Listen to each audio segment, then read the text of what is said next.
Podcast da SIC, nessa semana, trazendo os sócios proprietários da Arabutã Pré-Moldados, o Juarez Camilo. Obrigado, Camilo, pela presença com a gente aqui. Obrigado, Paulo. Obrigado. Bom dia também. Obrigado a todos os ouvintes do podcast da SIC. Também o nosso sócio proprietário da Arabutã Pré-Moldados, Ezequiel de la Libera. Obrigado pela presença. Bom dia, Paulo. Obrigado nós pelo espaço aí. Muito bem, este é um mês emblemático para a Arabutã Pré-Moldados, que é mais uma empresa que muito bem representa o setor da construção civil na região. 30 anos, Camilo. Nos conte um pouquinho dessa história aqui. Eu acho que é importante que vocês dois, né, o Camilo e o de la Libera, dividam um pouco, compartilhem conosco essa história, que é uma história que é um case de sucesso aqui também no setor empresarial. Isso. A Arabutã Pré-Moldados, né, ela começou como o nome de Artefatos Arabutã, né? Uhum. Tem até pouco tempo, né? Pouco tempo, uhum. né? Então ainda a marca, as duas marcas são nossas, né? Então começou pela família de Rauschko, pelo seu falecido Ronei Rauschko e o Valmir Rauschko. Depois, a partir de um tempo, só a família do Ronei que tocou a empresa, né? Se dividiram na época. E foi indo, né? Então começaram produzindo tubos e ladrilhos, né? Então depois foi para o Palanque. No mesmo espaço que vocês estão hoje, não? É isso, é no mesmo espaço que nós estamos hoje. Acho que começaram num Fica porão, em direção a Ipumirim, na saída para Ipumirim. Começaram num porãozinho aí, mas logo foram para esse lugar. Então o Ezequiel pode complementar aí também. É isso, né? Então, dois agricultores lá de Arabutã que resolveram vir para a cidade trabalhar e num porão eles iniciaram essa produção de ladrilhos e tubos e palanques. E aí começou a dar certo e tal, e aí eles adquiriram uma área aí onde é hoje, no caso, né? E aí ali se implantou uma fábrica um pouquinho maior e colocaram uma lojinha e foram trabalhando lá, nesse espaço aí, lá na década de 90, especificamente 96, né? Foi o ano que eles iniciaram. Vocês dois têm uma relação forte com o agro, os dois, na Copérdia, né? Trabalharam na Copérdia? Sim, são os dois técnicos agrícolas, né? Os dois técnicos. Os dois formados em Concórdia aqui, em anos diferentes, mas num período próximo aí. Claro, de alguma forma teve uma correlação porque o público do agro é um público bastante identificado com a Arabutã Pré-Moldados. Isso, há 12 anos atrás que nós compramos, né, a empresa, nós estávamos na Copérdia trabalhando, né, então a empresa já tinha um foco no agro, então a gente pegou o embalo e a gente focou nisso aí, até para nossa região, né, nossa região está... A gente sempre fala que o Arabutã está no meio de Ceará, Concórdia, estratégico, né? Das agroindústrias aí, então a gente focou nisso aí. Então hoje a gente vê que foi uma aposta certa na época, né? Então a gente tocou isso aí.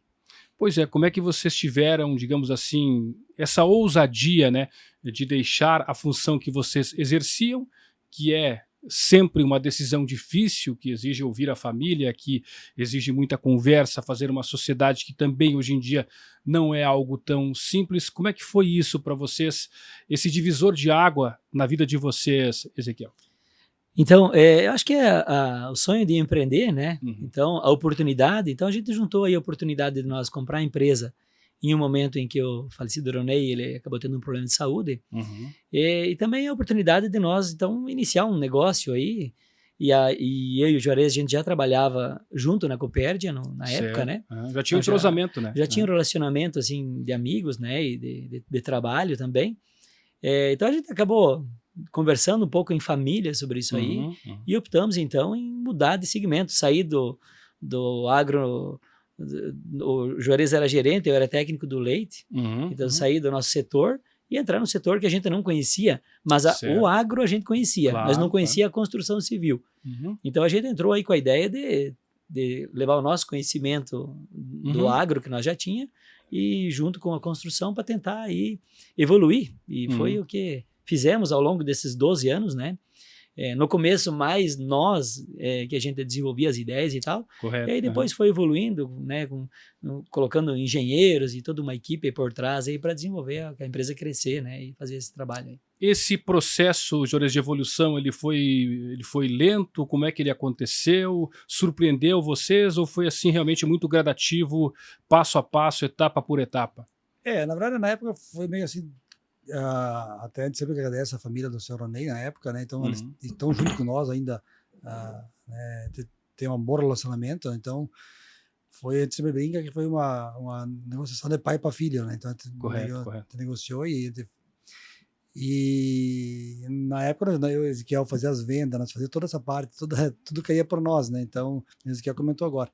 Mas a gente foi se adaptando, foi ajustando e foi aumentando também, abrindo regiões novas e foi indo assim, foi gradativo, né? Às vezes a coisa, nós na época quando compramos não tinha, se pensava que ia ser tão rápido, né? Mas a gente, o que a gente fez é trabalhar sério, trabalhar da forma honesta, né? Mais possível, né? Então é isso que a gente faz e isso que acho que faz com que a gente foi crescendo cada vez mais. Então foi adquirindo experiências e treinamentos que a gente pôde fazer, né? Então, e botando pessoas de confiança lá com nós também, que a gente tem hoje, a nossa equipe todos os colaboradores têm a confiança neles e a gente, isso faz com que a gente cresça cada vez mais. São quantos colaboradores atualmente, Ezequiel? Nós temos, que trabalha na unidade aqui de Arabutã, hoje são mais de 100 colaboradores. Eu tenho um número que são 131 colaboradores diretos, mas daí tem alguns que trabalham na unidade do Mato Grosso do Sul, que nós temos uma filial, né? E aí que são diretos colaboradores nossos. E aí tem uma outra quantidade próxima dessa que são terceiros, que é técnico de segurança, que é equipes de cobertura, que é a equipe de fundação, que é a equipe que faz a parte interna. Enfim, tem um monte de execução do processo da obra aí, que a gente tem um pessoal terceiro que trabalha para nós. Mas nós mesmo, registrado para nós, somos 131 colaboradores que nós temos. Como é que foi, Juarez, essa expansão lá para o Mato Grosso? Como é que surgiu a ideia? Nós temos aqui uma região que é muito forte, é uma região potencialmente produtora, mas o Mato Grosso também tem essa energia, essa sinergia no agronegócio, né? Ali no Mato Grosso do Sul, né, onde está, né, até a gente não conhece a região, né, o Mato Grosso e o Mato Grosso do Sul, né? Quem mora no Mato Grosso do Sul, lá, você falar Mato Grosso, eles ficam, não gostam, né? Então é Mato Grosso do Sul. Mato Grosso do Sul. Nós estamos ali do lado a Copérdia também tem uma unidade lá, né? Então, até ia falar, então nós estamos do lado de Campo Grande, dá 28 quilômetros, né, que é Jaraguari, a cidade. Então é bem próximo lá. E o que ele nos impulsionou a ir para lá foi a Copérdia. Então, mais uma vez, a Copérdia, né, eu trabalhei 15 anos, que acho que foi 6 anos, né, a Copérdia, né? Quase 7. Quase 7 anos, né? Então, mais uma vez, né, a Copérdia convidou nós, ela entrou para a região, né? E a gente fomos lá, olhamos e começamos a construir. Então, lá em 2023, começamos as construções lá. Ela é recente, então, essa unidade lá no Mato Grosso? Ela foi inaugurada em 20 de dezembro de 2024. Né? Nós começamos a produzir mesmo em maio do ano passado, que estão ali legais. E como é que é a estrutura lá, Ezequiel, no Mato Grosso do Sul? Nós temos uma área de 30 mil metros quadrados lá, é uma área maior do que a área que nós temos aqui. Olha só. Mas a estrutura nossa hoje lá, ela é menor do que aqui, até porque é questão de licença ambiental, né? Nós iniciamos com um projeto de 1.000 metros quadrados, que nós temos uma fábrica com ponte rolante, com central de concreto, nós temos caminhões lá, carregadeira, toda a infraestrutura que nós temos aqui, nós temos num porte menor lá também. Também com toda a equipe morando, nós levamos alguns colaboradores daqui para lá e contratamos alguns lá, né? Então tem uma infraestrutura que está localizada, como o Camilo falou, a 28 quilômetros de Campo Grande, 7 km lá de Jaraguari, que é o município que a gente está situado lá. Correto. Num polo industrial lá que temos lá. É uma unidade nova, mas é uma fábrica ainda de porte pequeno lá, que, né, com espaço, ela foi projetada, nós contratamos um setor de engenharia para projetar ela de um tamanho grande, e aí a gente está construindo em etapas lá. Bem, quando a gente fala em agro, Juarez, a amplitude é muito grande, né, de negócios do agro, grãos, suinocultura, avicultura, enfim, bovinocultura de corte, bovinocultura de leite, são tantas atividades. Qual é hoje o principal nicho de mercado da Arabutã Pré-Moldados diante dessa grande amplitude que tem o agro? Hoje, assim, o mais que a gente vende, trabalha, né, com pocilga, né, chiqueirões, né, nessa região. Aviária também está em alta agora. A avicultura também. Também, assim, né, na linha de bovino de leite, os compost barn, né, que é os mais... também está em alta também, né? Que tava em freestyle também, sim, né? Então está fazendo um freestyle bem grande agora também, né? Na região do Rio Grande do Sul, né? E daí a linha mais de barracões para máquinas, né? Alguma coisa para granja de ovos também, gado de corte, alguma coisa de mangueira, assim, cobertura nessa área aí, né? Então, na área do agro, a maioria é isso aí, né? A gente vê, Ezequiel, nessa trajetória do agro na região, né, eu estou aqui há 26 anos, o agro crescendo de forma estruturada, com estratégia, com investimentos, com tecnologia, com inovação, e parece que a Arabutã Pré-Moldados acompanha isso e por isso também pode ser uma das razões do crescimento de vocês, né? Sim, Paulo. O que acontece? O crescimento do agro na nossa região, ele é muito planejado pelas integradoras. Então, BRF, JBS, Aurora, eles planejam o crescimento, correto, planejam toda a cadeia, e por isso que não é assim daquela desproporcional, é sempre organizado o crescimento deles. E também por isso que a gente entendeu que nós temos que seguir nessas linhas, porque daí a gente cresce junto com a evolução das atividades, né? Lógico que é sazonal, tem anos que é mais suínos, tem anos que é mais bovinos, né?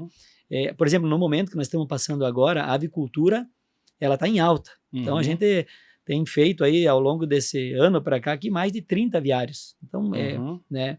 Agora também tem uma demanda grande na linha de confinamento de gado de corte. Está começando procura. Porque se nós voltar um pouco, 10 anos atrás, 15 anos atrás, o gado de corte na nossa região era tímido. Né? E a gente tem visto que Concórdia e região tem se tornado um polo produtor de gado de corte. Correto. Então, aí também é um nicho de mercado que a tendência é que vai evoluindo, vai crescendo e a gente vai desenvolvendo junto. Temos acompanhando alguns projetos, desenvolvendo projetos para São Paulo de gado de corte. Né? Então, é uma tendência que possivelmente vai vir pela frente aí, né? Desse segmento aí. Avicultura, suinocultura, gado de corte, bovinocultura de leite, certamente são as mais representativas aqui da região, mas como disse aqui o Ezequiel, essa questão do gado de corte realmente ela vem crescendo. Outras atividades também estão despontando, podem despontar. A gente sabe que a última que despontou mais fortemente foi o gado. Se fala um pouquinho até na ovinocultura de forma embrionária, mas quem sabe seja mais uma atividade aí, piscicultura, ovinocultura, que pode dar esse patamar melhor para o nosso agro na região.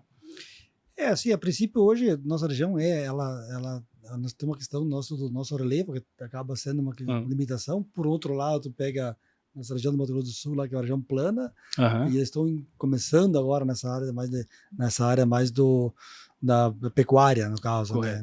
No gado de corte, eles são fortes, mas na área de leite, suínos, lá eles estão começando. Então, estão bem novo no pedaço. Mas eu vejo, assim, outras atividades, às vezes é meio que imprevisível, às vezes, tipo, né, desponta uma atividade e vai, né? Então, assim, a princípio, eu não sei, né, hoje está forte, né, o que ela falou. A Aves está uma procura grande por aviário, né? As integradoras estão vindo, veio integradoras novas, veio para a região aqui que não tinha, né? Então, isso acaba movendo o mercado, né? E outras atividades, né? E nós, assim, hoje começa, como o Ezequiel falou, o pessoal de São Paulo ficou sabendo de nós, já chamou fazer regiões de lá também. Então, também isso. O que muda muito, tipo assim, o leite. Né? Tanto eu como o Ezequiel trabalhamos de técnico de leite na Copérgia, né? Então, na nossa época lá, não se falava em fechar animais. Confinamento. Já existia os freestyle, mas nossa região era inviável. Porque, né? E hoje não. Hoje o pessoal está vendo que a produtividade aumenta, então está crescendo. Mão de obra diminui. Por causa de corte, não se falava nisso, né? Hoje já começa, até então se soltava o gado e não, hoje já temos confinando, então vai mudando dentro da atividade vai mudando o cenário, né? Isso aqui é para a gente finalizar a entrevista aqui no podcast da SIC, o que no seu entendimento foi fundamental e está sendo fundamental para essa trajetória ascendente e sólida da Arabutã Pré-Moldados? Eu penso que simplicidade e humildade, né? A gente trabalha nesse formato com a nossa equipe, com o nosso cliente, nossos parceiros de negócio, conhece nós, sabe que a gente é assim, né? É correto. E buscar inovar, buscar estar entre os melhores. Porque eu uma vez aprendi com um amigo que quando vem as crises, como estamos passando por alguns momentos mais difíceis, o que não é um bom gestor, o que não é bom, ele acaba se perdendo pelo caminho. Então, se você não precisa ser o melhor, mas tu está entre os melhores no teu segmento, daí as crises vão passando, você vai se reestruturando, e a gente busca isso todo dia, né? A nossa equipe tem isso em mente, que nós temos que buscar fazer o nosso melhor todos os dias, para que a gente possa construir um degrau de cada vez e a gente se manter firme no mercado. Imagino que o nosso crescimento passa muito por essa forma de trabalhar nossa aí. Complementar essa informação aqui do Ezequiel sobre aquilo que trouxe vocês até aqui no seu entendimento, quer complementar? Tem algum outro fator que você acha importante também acrescentar, Juarez? Assim, já desde antes, a Artefatos Arabutã já tinha um berço familiar, né, assim, na empresa, acho que era importante, né, às vezes isso dá uma credibilidade melhor, né. Depois nós, eu e o Ezequiel, né, temos além de ser sócio, a gente tem um bom relacionamento, né, familiar, entre as famílias, tudo, né, então acho que isso soma também, né, tem nessa questão, então acho que é importante isso, né, e como o Ezequiel falou, a simplicidade, a humildade, né, a gente tem entendimento que, tipo assim, não é só nós, não é só eu e ele que faz a empresa crescer, não, é a família nossa junto, e os nossos colaboradores, né, família deles também, então, Arabutã é um município pequeno, então tu queira ou não queira, tá todo mundo ligado à empresa, praticamente, se tu olhar, né? Então isso é importante, né? E a gente foca muito nisso aí também. Então acho que isso também faz com que a empresa cresça, que faz ter a prosperidade. Obrigado, Juarez. Boa semana. Você também, uma boa semana aí e até mais. Obrigado, Ezequiel, também, pela participação aqui no podcast da SIC. Obrigado, Paulo. Obrigado pelo espaço. Ficamos gratos por estar junto aí. Até a próxima. Conversamos com o Ezequiel e com o Juarez, sócios proprietários da Arabutã Pré-Moldados, 30 anos, dia 20 de abril. Ponto final do nosso podcast. Voltamos na próxima semana.